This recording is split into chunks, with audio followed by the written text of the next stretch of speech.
그 나치 강제 수용소에 벽에 이런 글이 쓰여 있다고 합니다. 나는 믿는다.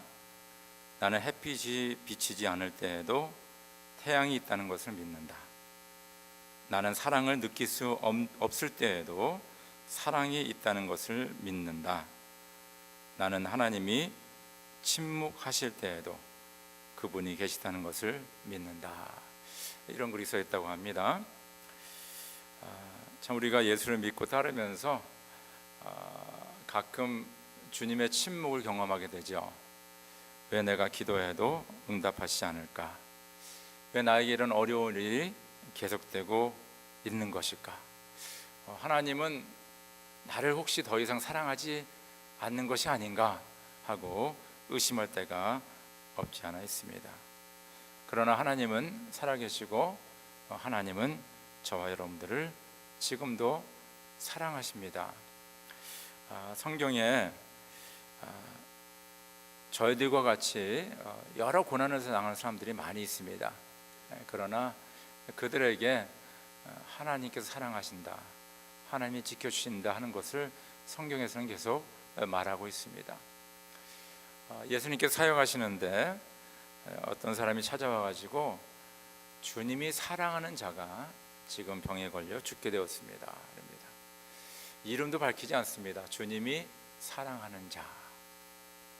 그러니까 거의 대부분 사람들이 예수님이 누구를 그렇게 사랑하는가를 알았습니다. 그 사랑하는 자는 누구냐 하면 라사로였습니다. 라사로. 그러니까 라사로가 병들어 죽게 되는데 예수님이 그 소식을 듣고 막 달려가야 되잖아요. 그냥 사랑하는 자가 지금 병에 누워 있으니까 병석에. 근데 예수님은 하던 사역을 다 하시고 느긋하게 가십니다. 그것이 어떤 면으로 보면 그 라사로와 그 누이들에게 왜 주님은 오시지 않는가? 그래서 주님이 오셨을 적에 만약에 주님이 조금 일찍 오셨으면 우리 오라버니가 살지 않고 죽지 않고 다시 병 고침을 받아 살지 않겠습니까? 라고 그렇게 얘기합니다. 근데 예수님께서는 왜 그 시간을 기다리셨는지, 나중에 하나님의 영광을 위해서라고 말씀하시지만은, 그리고 그 침묵 기간을 지내시고 그 다음에 찾아가셔서 라사로를 죽음에서 생명으로 부활시키는 그런 놀라운 은혜를 베푸시는 것을 우리가 알 수가 있습니다. 때로는 우리가 예수를 믿을 적에 예수님이 느껴지지 않고, 그렇죠?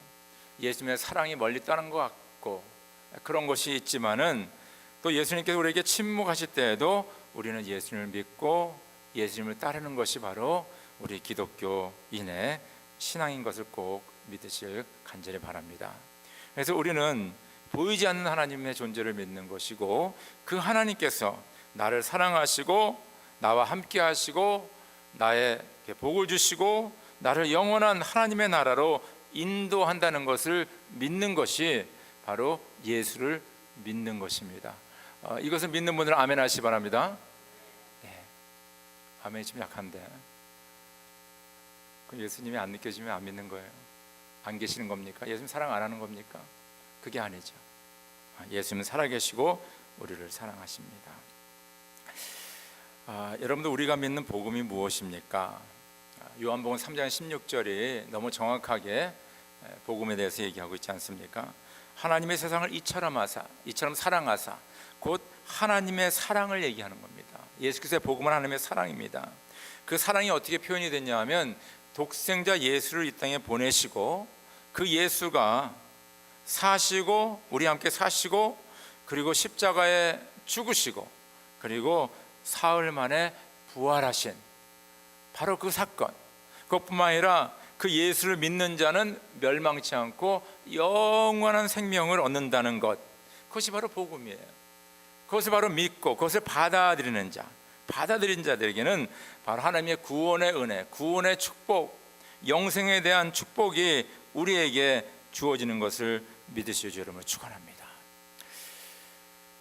복음을 얘기할 때 아멘 소리가 나와야 되는데 이거 뭐 제 얘기하는 것도 아니고 믿으십니까 여러분들? 네, 이게 상당히 중요한 거예요. 우리가 아는 거를 제가 다시 얘기하지만은 지난 한 주간 동안 저희들 이사야서를 같이 묵상하면서 제가 새벽기도 시간에 한두 번 얘기한 것 같아요. 예수 믿는 게 너무 좋다 이거였습니다. 이 세상에 살면서 가장 큰 축복이 뭐냐? 바로 예수 믿는 거다 이거예요. 어떤 분들은 뭐 남편을 만난 거, 아내를 만난 거, 자녀가 태어난 것, 뭐 사업이 잘 된 것, 어느 직책을 받게 된 것, 뭐 어떤 권세를 갖게 된 것, 뭐 얘기할지 모르지만은 우리 그리스도인의 입장에서는 가만히 생각하면 예수 믿게 된 것이 얼마나 이게 하나님의 축복인지, 인생의 가장 귀한 것이 바로 예수를 믿게 된 것입니다.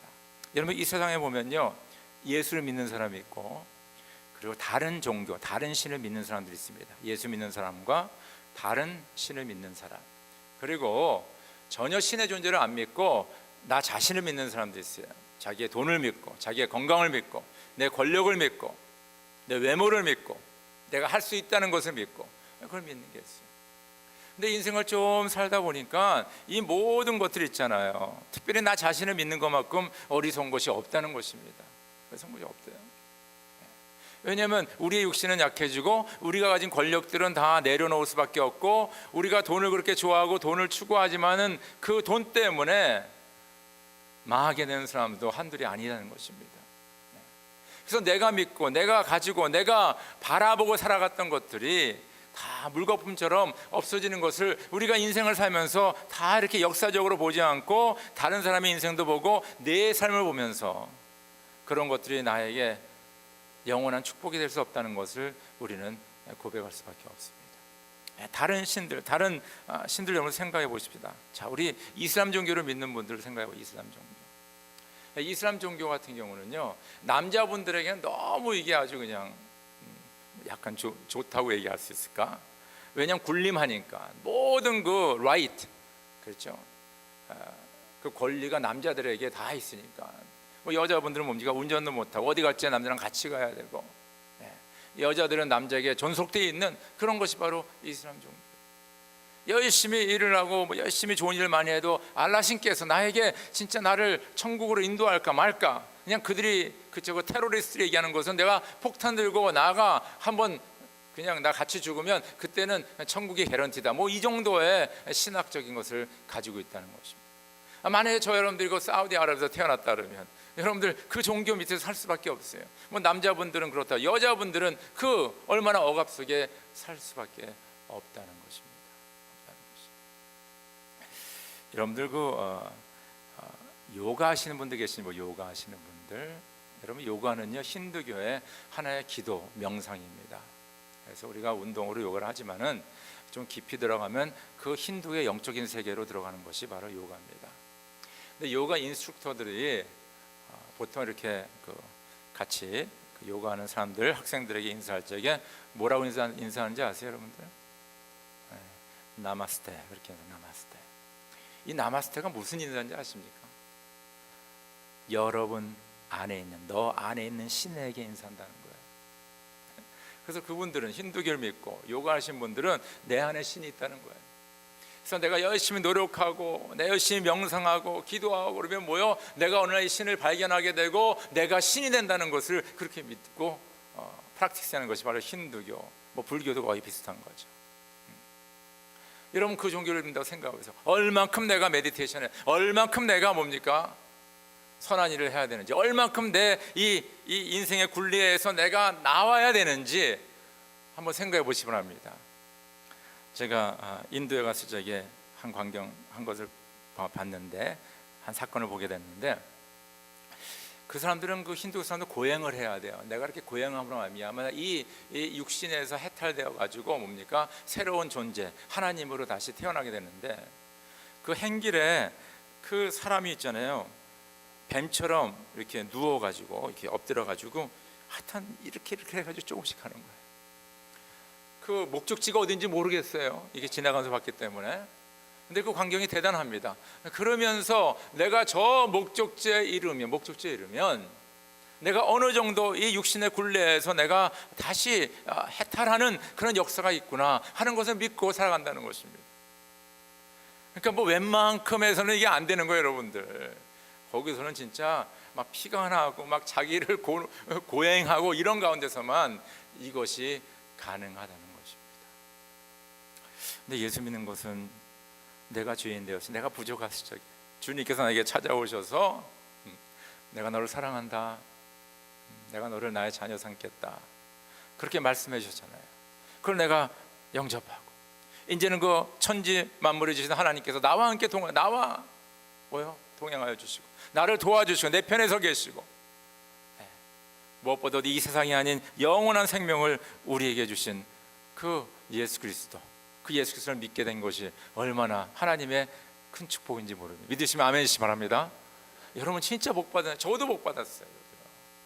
진짜 우리 예수 믿는다는 것 자체가 이게 축복이에요. 여러분 잘 몰라서 그렇지. 항상 주님께 감사하시기 간절히 바랍니다. 네. 사도 바울은 오늘 이 편지를 감옥에서 쓰고 있습니다. 그래서 옥중서신이라 그러죠. 근데 감옥에서 쓰는데, 이 빌립보를 쓰는데 오늘 참 이렇게 이상한 얘기 혹은 재미있는 얘기를 하고 계세요. 우리 21절에서 25절 한번 같이 읽을까요? 21절에서 25절 시작. 나에게는 사는 것이 그리스도시니 죽는 것도 유익합니다. 그러나 육신을 입고 살아가는 것이 나에게 보람된 일이면 내가 어느 쪽을 택해야 할지 모르겠습니다. 나는 이 둘 사이에 끼어 있습니다. 내가 원하는 것은 세상을 떠나서 그리스도와 함께 있는 것입니다. 그것이 훨씬 더 나으나 내가 육신으로 남아있는 것이 여러분에게 더 필요할 것입니다. 내가 이렇게 확신하기 때문에 여러분의 발전과 믿음의 기쁨을 더하기 위하여 여러분 모두와 함께 머물러 있어야 할 것으로 거침입니다. 압니다. 이렇게 얘기하고 있습니다. 그러니까 지금 사도 바울은 감옥에 있으면서 내가 지금 갈등이 있는데 무엇이냐, 내가 이렇게 감옥에서 죽는 것인가, 아니면 내가 더 살아서 더 일을 해야 되는 것인가. 근데 이 사도 바울의 입장에서는 내가 빨리 죽어서 주님 편에 가서 주님 품 안에 가서 그 천국에서 사는 게 나에게 더 좋다 이거예요. 그러나 내가 지금 살아있는 것은 바로 당신들 우리 성도들에게 더 유익이 되고 더 축복이 되기 위해서 내가 살아가고 있다라고 말씀하고 있다는 것입니다. 어떻게 사도 바울에게는 이런 말을 할 수 있을까? 이건 너무 대단하지 않습니까? 그냥 감옥에 갇힌 사람이 나는 죽어도 너무 좋고 난 살아도 다른 사람 위해 축복된 삶을 산다라고 그렇게 고백할 수 있겠습니까? 그것은 다름이 아닌 사도 바울에게는 예수 그리스도의 복음이 있었고요, 그리고 예수 그리스도의 복음을 위해서 살아가는 그 삶이 있었기 때문에 그는 감옥 안에서도 이렇게 담대하게 고백할 수 있었다는 것입니다. 감옥 안에서 있는 사도 바울은 필립보 교회에 있는 성도들에게 이렇게 권면하고 있습니다. 우리 27절 한번 같이 27절 시작. 여러분은 오로지 그리스도의 복음에 합당하게 생활하십시오. 그래야 내가 가서 여러분을 만나든지 떠나 있든지 여러분이 한 정신으로 굳게 서서 한 마음으로 복음의 신앙을 위하여 함께 싸우며. 여기서 뭐를 말씀하냐면요, 여러분은 오로지 그리스도의 복음에 합당하게, 복음에 합당한 삶을 사십시오. 복음에 합당한 삶. 당신들이 예수를 믿고 예수를 구원자로 믿고 하나님의 자녀가 되었고 그 믿음을 살아가는데 그 신앙에 합당한 삶을 살라라고 얘기하고 있다는 것입니다. 그럼 복음에 합당한 삶을 사는 것이 무엇인가? 오늘 몇 가지로 지금 사도 바울은 얘기하고 있습니다. 첫 번째, 오늘 27절에 읽은 것처럼 너희는 여러분이 한 정신으로 굳게 서서 한 마음으로 복음의 신앙을 위하여 함께 싸우며, 이렇게 얘기하고 있어요. 그래서 사도 바울은요 지금 한 정신으로, 영어로는 spirit이라고 써 있거든요. In one spirit. 그리고 여기 한 사람으로, 그렇죠? one man, 한 마음으로 one man, 그렇게 얘기하고 있습니다. 그래서 너희는 하나 되라. 여러분, 우리가 복음을 위해서 산다는 것이 뭐냐? 복음에 합당한 삶은 뭐냐 하면 우리가 그리스도 안에서 하나 되어 사는 것입니다. 이것이 너무 중요해요. 그래서 고린도전서 12장 13절에 우리는 유대 사람이든지 그리스 사람이든지 종이든지 자유인이든지 모두 한 성령으로 세례를 받아서 한 몸이 되었고 또 모두 한 성령을 마시게 되었습니다. 하나. 예수님의 제자들에게 말하기를 너희가 서로 사랑하면 모든 사람이 그것으로서 너희가 내 제자인 줄을 알게 될 것이다 말씀했어요. 여러분, 우리가 하나님의 자녀이고 하나님의 제자 된 것을 사람들이 어떻게 알게 되느냐? 우리가 하나 될 때, 서로 사랑할 때. 지금 모르겠습니다만은 10년 20년 전에 한국에 다녀오신 분들 얘기하면 남산에 밤에 올라가면 보이는 게 다 십자가라 그래서 십자가. 진짜 이렇게 십자가 많은 거예요. 시뻘건 십자가들이 그냥 서울 시내 한복판 아니 곳곳에 그냥 쫙 깔렸던 것 같아요.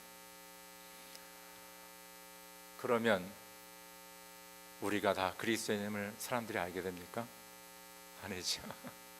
십자가 많다고 우리가 그리스도인이라는 걸 알게 되는 게 아니에요. 십자가 많다고 교회 건물이 많다고 우리가 예수의 제자 되는 것은 아니라는 것입니다. 근데 주님 말하기를 너희가 하나 될 적에 한 마음과 한 뜻과 한 성령으로 너희가 나아갈 적에 그럴 적에 사람들이 제자인 말이라. 그러면 이 사단의 역사를 보면요, 어떻게 하면 이 하나됨을 깨뜨릴까? 그렇죠? 제너레이션 세대에서 어떻게 그 세대를 갈라놓을까? 남녀를 어떻게 이렇게 할까? 아니면 뭐 좀 프로그레시브한 마인드를 가진 사람과 컨서버티브한 마인드를 가진 사람을 갈라놓을까? 여러 가지 방법으로 이 하나됨을 자꾸 나누려고 하는 게 사단의 세력이에요. 그러다 보면 뭡니까? 사람들이 교회 건물을 많이 보고 십자가 많이 보지만은 이 사람들은 예수를 쫓는 사람이 아니라는, 그러니까 힘이 없는 거죠. 하나됨. 그래서 저희는 하나됨에 노력을 해야 된다는 것입니다. 그래서 고린도전서 12장에 보면 뭡니까? 사도 바울은 이 교회 믿음의 공동체를 몸으로 얘기하잖아요. 머리는 예수 그리스도시고 몸은 뭡니까? 우리 지체들은 다 우리 믿는 사람들이다 이거예요. 그래서 머리를 중심으로 모든 사람이 다 연결되어 있고 뭐요? 강한 자는 약한 자를 돌보고 뭡니까? 연약한 자를 세워주고, 그러니까 영광을 받으면 그 영광을 서로 나누고 서로 끊어주고 서로 밀어주고 서로 하나 되는 그 역사를, 그래서 생명력 있는 그런 바디를 얘기하고 있다는 것입니다. 하나 되는 거, 하나. 예수를 중심으로. 그리고 또 여기서 뭐냐면요, 복음의 신앙을 위하여, 복음의 신앙을 위하여, 그러니까 예수 그리스도의 복음을 위하여, 그 복음이 전파됨을 위하여, 복음이 실현되기를 위하여 우리가 하나 되어 나아갈 적에, 한 목적을 가지고 나아갈 적에 뭡니까? 우리가 복음에 합당한 삶을 산다라고 얘기하고 있습니다. 여러분도 혹시 오케스트라가 공연하는 거 보신 적 있습니까? 저는 참 음악 하시는 분들을 존경합니다. 그 피아노를 치거나 뭐 바이올린을 하거나 어느 악기를 다루는 그분들은 진짜 수십 시간, 수백 시간, 수천 시간을 거기다가 쏘신 분들이에요. 근데 더 어메이징한 거는 솔로도 중요하지만 이 합창단이라든가 이렇게 오케스트라 하는 걸 보면 대단하죠. 그 100여 명이 넘는 그 수많은 사람들이 다 악기를 가지고 하게 되는데, 특별히 그 유명한 그 오케스트라를 하게 되면요, 그 연주를 하는데 그것이 어떻게 그 소리가 하나도 이렇게 다른 소리 내는 사람이 없이 모두 자기 파트에 충실하여서 그 지휘자의 지휘를 따라서 착착착 연주하는데 그 소리가 얼마나 아름다우니. 그렇지 이제 마스터피스가 나오는 거예요. 아마 베토벤의 나인 심포니가 좋다 하더라도 이게 연주를 잘 못하면요, 아니 어떻게 작곡을 이렇게 했을까, 이렇게 되는 거예요. 근데 그 사람들이 한마음 한뜻으로 그 지휘자를 중심으로 연주할 적에 그 놀라운 아름다운 그 사운드가 나오는 것을 우리가 알 수가 있습니다. 제가 예전에 성가대하고 뭐 그랬을 적에 그 바하의 노래를 좀 부를 때가 있어요. 바하의 노래, 그렇죠? 바하 노래는 좀 특이합니다. 보통 노래들 보면 이렇게 멜로디가 있고 거기에 맞춰서 뭐 테너가 있고 뭐 소프라노, 알토가 있고 베이스가 있고 보통 이렇게 나눠지거든요. 근데 이 바하의 노래를 보면요, 이 베이스니 알토니 테너니 소프라노 다 멜로디에 멜로디. 그러니까 베이스 하나만 불러도 꼭 멜로디를 부르는 것 같아. 근데 놀라운 사실은 다 각자 부르는 것 같지만은 이것이 함께 모여지면 뭡니까? 마스터피스가 되는 거예요.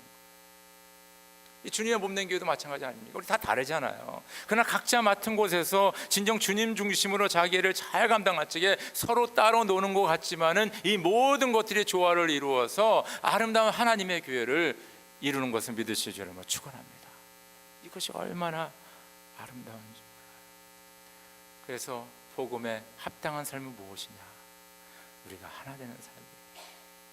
한 마음 한 뜻으로 주님의 복음을 위해서 하나로 나아가는 그 삶이야말로 바로 복음에 합당한 삶인 것을 믿으시기를 주의 이름으로 축원합니다. 두 번째는요, 오늘 26절, 28절 같이 28절 같이 읽읍시다. 시작. 또한 어떤 일에서든지 대적하는 자들을 두려워하지 않는다는 소식이 나에게 들려오기를 바랍니다. 이것이 그들에게 멸망의 징조가 되고 여러분은 구원의 징조입니다. 이것은 하나님께서 하시는 일입니다. 그렇죠? 너희를 해하려는 자들 원수들을 두려워하지 말고 담대하라고 말씀하고 있습니다. 여러분은 복음에 합당한 삶은요, 담대한 거예요.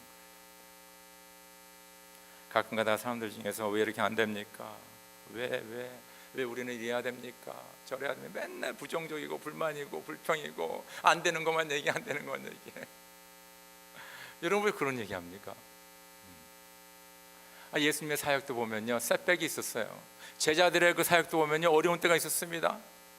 다 불구덩이를 지나가고 물 가운데 지나가는 그런 때가 있어요. 그때 우리가 담대하게 나갈 수 있는 것은 뭡니까? 하나님이 나의 하나님이시고, 하나님이 나의 아버지 되시고, 하나님이 나와 함께 하시고, 하나님이 나를 도와주시고, 비록 내 눈에 보이지 않고 내가 느끼지 못할지라도 하나님은 나를 위해 오늘도 일하시는 것을 믿으시오 여러분을 축원합니다. 여러분 이 믿음이 있으면요, 어떤 상황 속에서도 우리는 담대할 수가 있습니다. 다윗은 시편 27편에 이렇게 노래합니다. 주님은 나의 빛, 나의 구원이신데 내가 누구를 두려워하랴. 주님이 내 생명의 피난처이신데 내가 누구를 무서워하랴. 나의 제도자들, 나의 원수들, 저 악한 자들이 나를 잡아먹으려고 다가왔다가 비틀거리며 넘어졌구나. 군대가 나를 치려고 에워싸도 나는 무섭지 않네. 용사들이 나를 공격하려고 일어날지라도 나는 하나님만 의지하려네. 할렐루야. 이것이 다윗의 고백이에요. 다윗의 삶을 보면요, 이런 어려운 때가 많았어요. 그렇지만 그 가운데 뭐요? 그는 하나님을 의지하고 이겨나갑니다. 골리앗이 앞에 있을 적에 너는 칼과 창으로 나에게 다가오지만은 나는 만군의 여호와의 이름을 가지고 내가 너에게 나아가노라. 골리앗 승리하지 않습니다. 다윗은 뭡니까? 사울 왕의 사이였어요. 그런데 둘이 나가 전쟁에서 승리했는데 사울은 어떤 면으로 보면 좀 지는 애고 다윗은 뜨는 애가 아닙니까?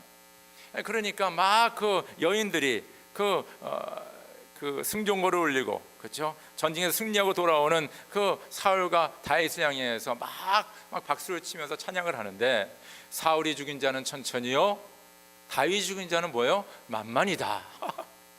이 말을 딱 듣는 순간 아주 사울의 마음에 시기와 질투가 그냥 확 일어나는 거예요. 여러분 시기와 질투가 얼마나 무섭습니까? 그러니까 사울의 마음에 그 마음이 들어가니까 자기 딸의 남편이 있는데도 불구하고 내가 이 다윗을 없애야 되겠다. 네가 건방지게 나보다 더 찬양을 많이 받아. 그날서부터 사울은 뭡니까? 다윗을 죽이려고 해요. 그래서 다윗이 어디 떴다 그러면 군대를 보내고 자기가 친히 가서 다윗을 잡으려고 막 혈안이 돼가지고 하는데, 그런 고비를 많이 넘깁니다. 그런데 놀라운 사실은 그런 고비가 있을 때마다 하나님은 누구를 통하여서 다윗을 구원해 주냐면 사울의 아들 조나단을 통하여서, 뭡니까? 요나단을 통하여서 다윗을 구원해 준다는 거예요.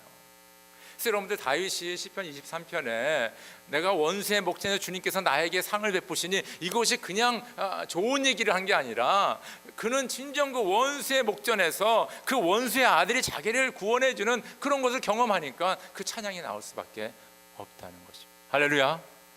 왜냐하면 하나님이 나의 빛이, 하나님이 나의 방패, 나의 산성이시고 나를 도우시는 분이니까 나는 뭐요? 두려움이 없다는 것입니다. 우리가 매달 그 감옥에 가서 우리 그 죄수들에게 선교하지만은 여러분 그들이 우리를 참 좋아합니다.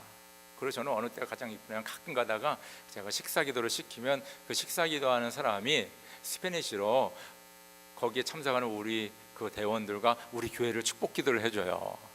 전 그게 너무 은혜가 돼. 야, 이 죄수들이 우리를 축복해 주는구나. 우리 교회를 축복하는구나. 할렐루야. 이게 얼마나 은혜가 돼요. 근데 그분들이 왜 우리를 이렇게 존경하고 리스펙트 하느냐? 왜냐, 우리가 그 감옥에 들어갈 적에 이렇게 저 사람이 나를 어떻게 해야 할까? 저 죄수들인데, 저 강도들인데 나를 어떻게, 이런 생각이 아니라 우리는 담대하게 가지 않습니까? 가서 먹을 거 주고 병도 고쳐주고 예배도 드리고 담대하니까 도리어 그 사람들이 우리 앞에 뭡니까? 머리를 숙이게 되는 거예요. 여러분 이게 놀라운 사실입니다. 여러분이 어디에 갔을 적에 진짜 하나님의 자녀로서 담대하게 있으면 진짜 우리에게 다가왔던 원수들이 다 도망가게 돼 있어요. 근데 내가 크리스천인데 불구하고 나는 왜 이래, 나는 안 돼, 힘들어, 왜 불평불만, 왜 이러면요 사단의 이게 먹거리가 되는 거예요. 우는 사자가 와서 우리를 탁 이게 잡아가게 된다는 것입니다. 그럼 담대하시기 바랍니다. 담대하게. 갈렙이 있잖아요. 그 가나안 땅을 정복할 적에 그가 80일이 넘은 그런 나이인데 어떻게 됐어요? 거기 그 헤브론 땅인데 거기는 아주 강한 성이 있고 아낙 자손이 살고 있는데 이 이스라엘 자손들이 거기를 정복하려고 여러 번 노력했지만 실패로 들어갔어요. 그때 갈렙이 뭐라 합니까? 하나님께서 저 땅을 나에게 약속하지 않았습니까? 나에게 이 선지를 주옵소서. 내가 가겠습니다. 얼마나 대단해요. 대단해. 그리고 나서 나중에 나오는 말씀이 그 갈렙과 갈렙의 자손들이 뭡니까?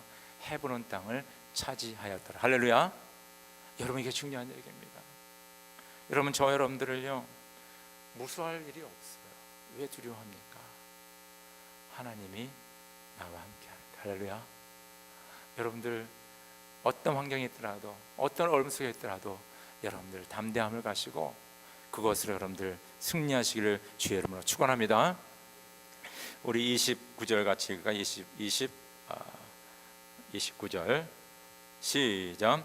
하나님께서는 여러분에게 그리스도를 위한 특권, 즉 그리스도를 믿는 뿐만 아니라 또한 그리스도를 위하여 고난을 받는 특권도 주셨습니다.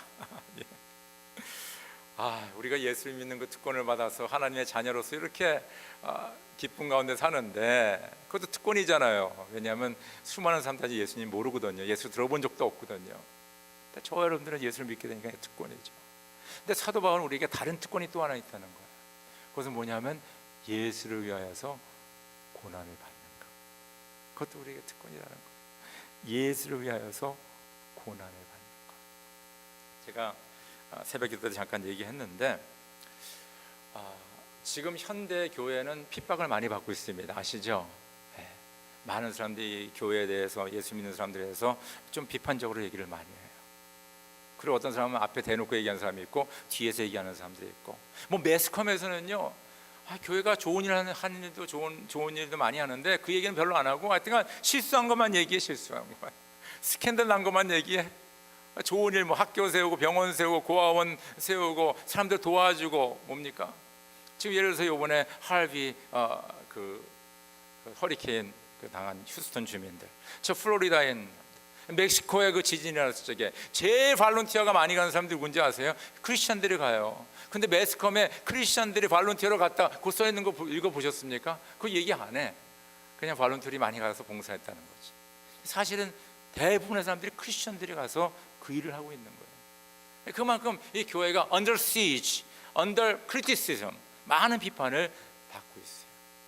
근데 2000년에 초대교회도 많은 핍박을 받았잖아요.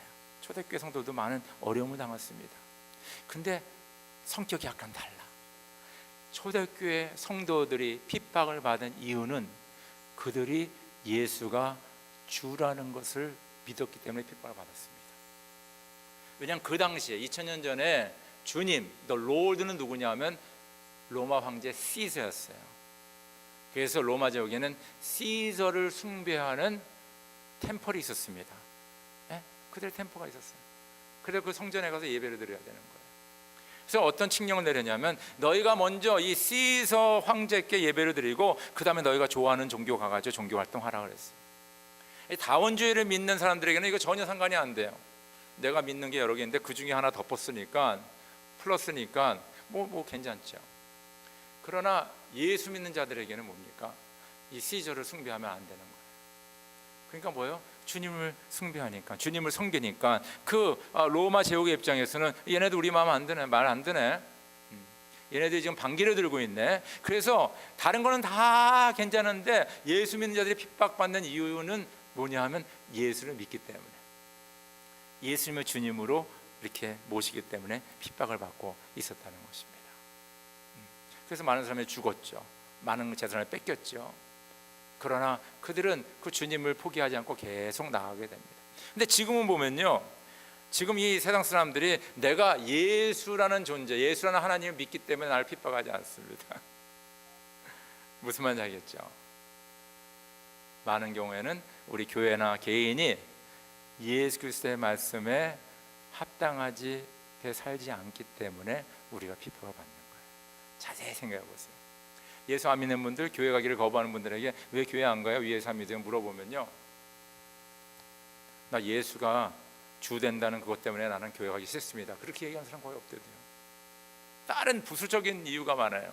그 부수적인 이유는 뭐냐? 저와 여러분들이 그 예수의 말씀과 예수의 뜻에 따라 제대로 살지 못했기 때문에 고난을 받는 그런 크리스천이 맞습니다. 자, 보세요. 같은 면에서 보면요, 우리가 이제부터 예수의 말씀을 따라 살게 되면요, 거기 또한 고난이 있어요. 왜냐하면 예수를 믿고 살아가는 그 자체가 세상의 가치관과 반대되기 때문에. 그렇죠? 사람들이 이상하게 생각하면 너는 왜 이렇게 사냐? 이렇게 살아야 되는데. 너는 이 세상의 것을 추구해야 되는데 왜 이런 종교적인 것을 추구하고 있냐라고 우리를 얘기할지 모릅니다. 그러나 시간이 지나면 바로 우리의 그 삶 때문에 뭡니까? 예수가 증거되는 것을 믿으시기 위해서 여러분을 축원합니다. 그것이 바로 우리가 당하는 고난이에요. 우리가 이것을 회복해야 돼요. 우리가 예수를 제대로 안 따르기 때문에 받는 이 핍박이, 우리가 예수를 제대로 따르 말미암아 핍박을 받으면서 옵니까? 이 핍박이 나중에 하나님의 구원의 은혜가 되며 축복이 되는 것을 믿으시오 주 이름으로 축원합니다. 그래서 주님께서는 네가 나를 믿는 그 특권도 있지만은 나를 위해서 고난을 받는 그 특권도 있다라고 얘기하고 있습니다. 이것이 바로 복음에 합당한 삶을 산다는 것입니다. 여기 이 자리에 앉아 계신 저 여러분들은요, 우리에게는 레이버가 붙었어요. 예수 믿는 사람 레이버잖아요. 그렇죠? 예수 믿는 사람, 예수를 믿는 사람을 우리는 딱 사람들에게 알려지지 않았습니까? 아직도 뭐 숨기고 다니는 분 계세요? 직장에서 여러분이 예수 믿는 거 모르는 사람도 있습니까? 가끔가다 그런 얘기 하더라고요. 아니 부장님이 예수 믿었어요. 왜 저한테 한 번도 얘기 안 해줬어요? 뭐 이런 얘기하는 분들이 있어요. 아직도 여러분이 예수 믿는 거 잘 모르는 사람도 있습니까? 이건 곤란하죠, 여러분요. 우린 다 예수 믿는 사람이에요. 그 예수 믿는 사람은 뭡니까? 예수 믿는 사람답게 살아야 되는 거예요. 그것이 바로 사도 바울이 말하는 복음에 합당한 삶입니다. 먼저 우리가 하나 돼야 되고요, 그리고 우리가 대적해야 됩니다. 무서워하지, 두려워하지 않아요. 그리고 우리가 나아가서 주를 위해서 고난을 받을 적에 복음에 합당한 삶을 사는 우리 모두가 되기를 주님으로 축원합니다. 우리 함께 기도드리겠습니다.